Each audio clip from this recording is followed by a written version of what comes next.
Hi there, Janet Fritz here for Galaxy Girl Creations. Welcome to my channel and welcome to Stitches and Stencils. Today is the first day, I think, all month, well, maybe aside from the first week of the month, but that I'm only doing one series today. So just Stitches and Stencils, which is a series that Sandie over at State Goddess and MK over at Some Assemblage Required, and I do each month on the last Saturday of the month. And we are doing a layout that involves using a stencil and doing some stitching. And here's the funny part, you guys. I totally had intentions of doing some stitching and stenciling on this. Totally forgot until the very end. So usually I do my stenciling first and then some stitching at the end. And I had the layout all done before I realized, oh my gosh, I didn't do any stitching or stenciling. So I had to go back and add it. Luckily, all was not lost and I was able to go ahead and do it.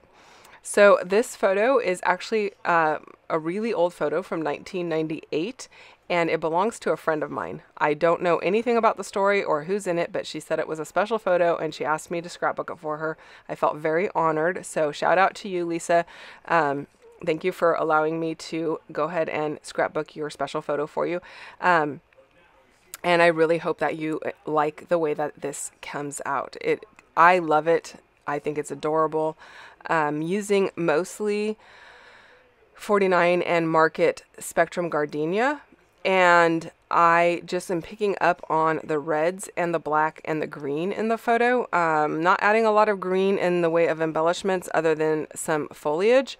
But I am using a lot of red and black. And I think it comes out just so cute. I don't want to like toot my own horn here, you guys, but I think it really, I'm happy with how it turned out. So, you know, sometimes there's a layout you like and it's not your favorite layout, but it'll do. And then there are other layouts that you really like. This is one that I really like. So, I have pulled some rub-ons from the rub-on pack from Spectrum Gardenia or Gardenia. And I am using the word friends and best. I'm going to switch out that best for a different best that's on the rub-ons because I wanted one that was a little smaller and I'm going to swap out one for a different font. And then the little dictionary piece that is at the top of the photo frame there, it actually says friends and then it has the dictionary meaning for friends or what would be a dictionary meaning. I don't know if it's the exact thing that's in the dictionary. And I thought that was really cute because I feel like these two are really good friends in this photo. I don't know what else is needed to be said about the photo because, like I said, it's not my photo. And there will be a little bit of journaling room between the title and the bottom of the layout. So not a ton, but there will be some. So I don't know if my friend has a lot to say or not. So I did leave her some space. So I am popping this photo up onto some foam because that frame is chipboard and so it's got some lift to it and I want to provide plenty of support for the photograph so it doesn't get squashed in an album. And then the edge of the paper that the branding strip had the black and white pattern on it there, and that is what I'm using at the bottom and the top of the layout to bring in more of that black and white. And I'm kind of going with a column look, although the photo here is larger. It's I think a 5x7, and so my column is going to be spread out quite a bit because it is such a wide photo. So I don't know that you're going to recognize it as a column, but it's really just a central design all the way down the middle, and I like the way that it ends up looking. So I am pulling some foliage from the 49 and Market Nature Study collection, and I think that's going to look really good with this to kind of play off of the greens that are in the photograph. And then trying also not to pull in greens that might clash with the green that's in the photograph because that is kind of a specific shade of green. I want things that are more muted and not like that bright yellowy green because I don't think that's going to go very well with what I've got going on here. I am inking up all of my pieces with some Black Soot Distress ink just to give a little bit of oomph to them. And then I did pull out this chipboard piece that says "You Color My World," and I think that's really cute, that little red circular one. And then there is one that looks like a bread bag holder, like a little claspy thingy, and that one says "Sweet," and I'm going to use that as well. So I'm just building up my corners here. I want the side on the right to be a little higher than the one on the left. I'm not really going for anything diagonal or anything, but I don't want them to be the same height and then look like there's horns coming off of the photograph. I'm going to cut this little piece apart so I can spread out the foliage just a little bit more. That it wasn't kind of spread quite enough for what I was looking for.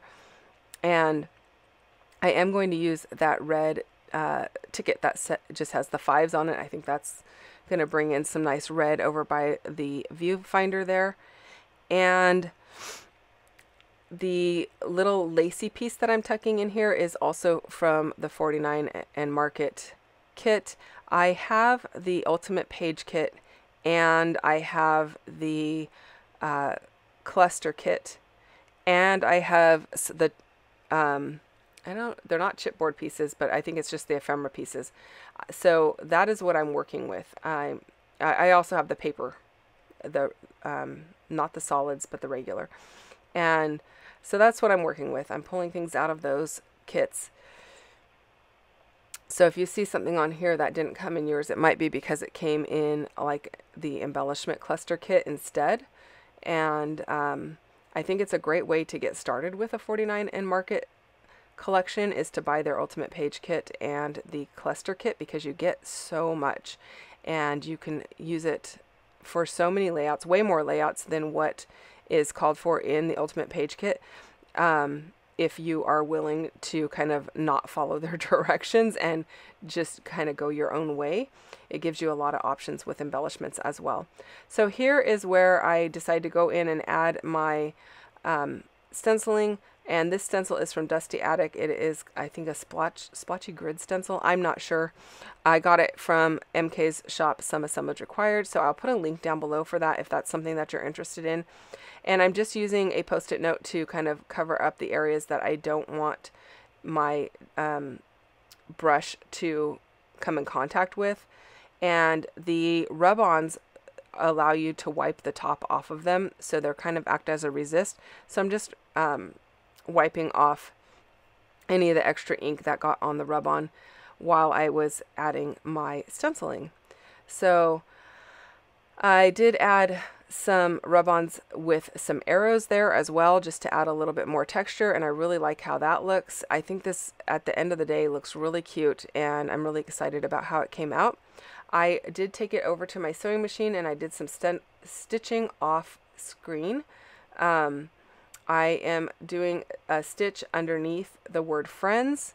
I'm doing a stitch across following the curvature of the viewfinder.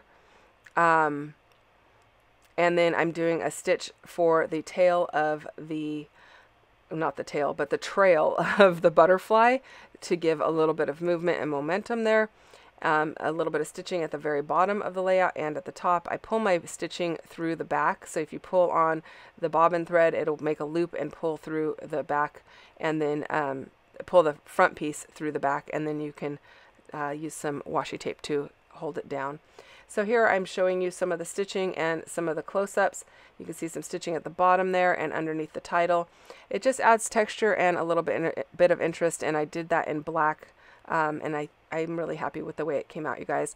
Thank you so much for watching. Don't forget to check out what Sandie and MK have going on their channels. I'll put links to their channels down below so that you can check that out. I'll also put links to the products that I might have used today so that you can pick those up if that's of interest to you.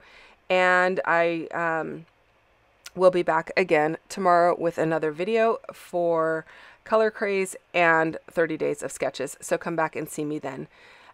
Feel free to leave any comments or questions down below, and I will get back to you as quickly as I can. And thanks so much for watching. Bye-bye.